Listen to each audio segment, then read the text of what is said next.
Chapter 19. Merry-Go-Round. So today I found out that God really does have a morbid sense of humor. I'm being released. Of course it has to be a mistake.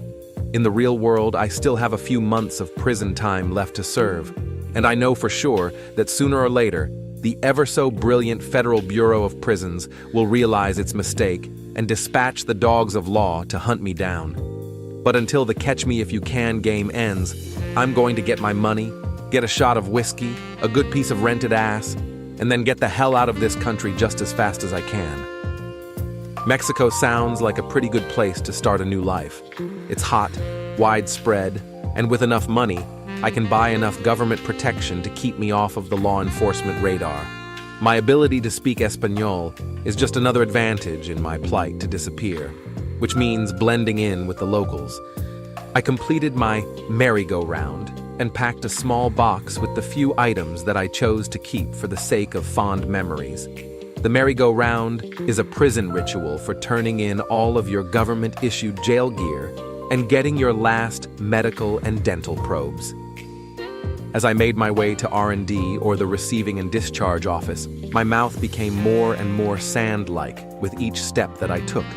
After all, I knew that my release was a government fuck-up, but they didn't know it. Government workers are not hired to think. They are employed to follow written instructions, be it for good or evil. My legs felt like overcooked noodles while standing only a half-dozen steps to freedom. As the paymaster shuffled out my $50 gate award, I thought to myself that she could simply keep the mislay $50 if it meant popping the release door a few seconds sooner, but every step had to be done perfectly. At last, the metallic sound of the electronic door release disengaged, and I was once again a free man. Kevin Durant stepped into the sunlight, shielding his eyes as if freedom was too bright to take in all at once. He stood still for a moment, feeling the weight of nothing. No cuffs, no chains, no walls pressing in on him.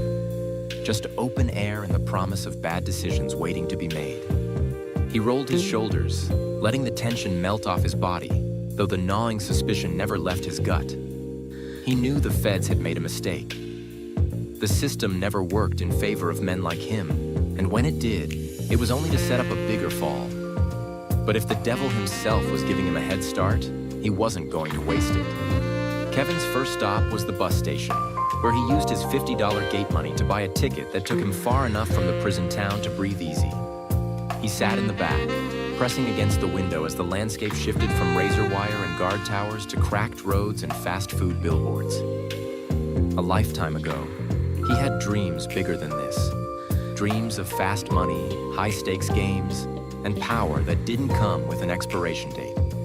Now the only dream that mattered was staying out of a cage. By the time he got to the city, the sun had dipped low and the streetlights flickered on, humming with the kind of energy that promised both salvation and trouble.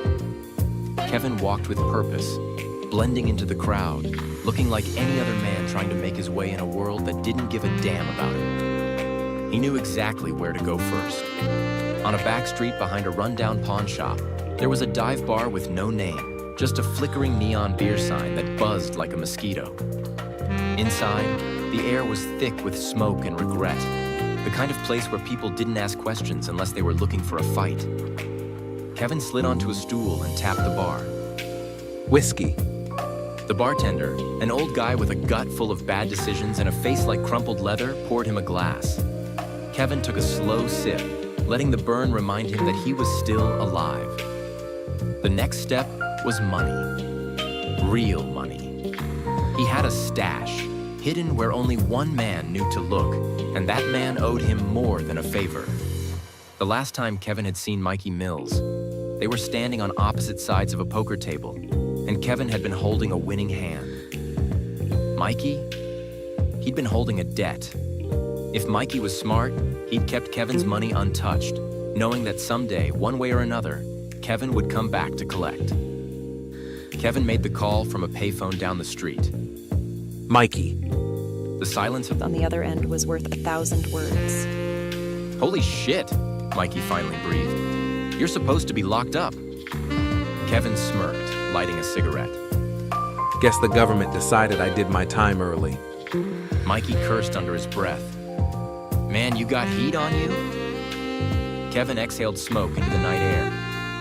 Not yet, but I will soon. Mikey hesitated, then lowered his voice.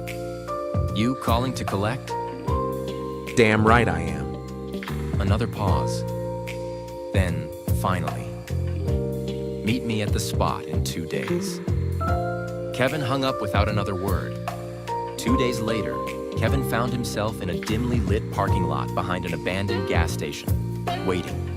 The night air was thick with the scent of oil and decay, and every shadow felt like a watching eye. Mikey pulled up in a beat-up Cadillac, stepping out with a nervous twitch in his jaw.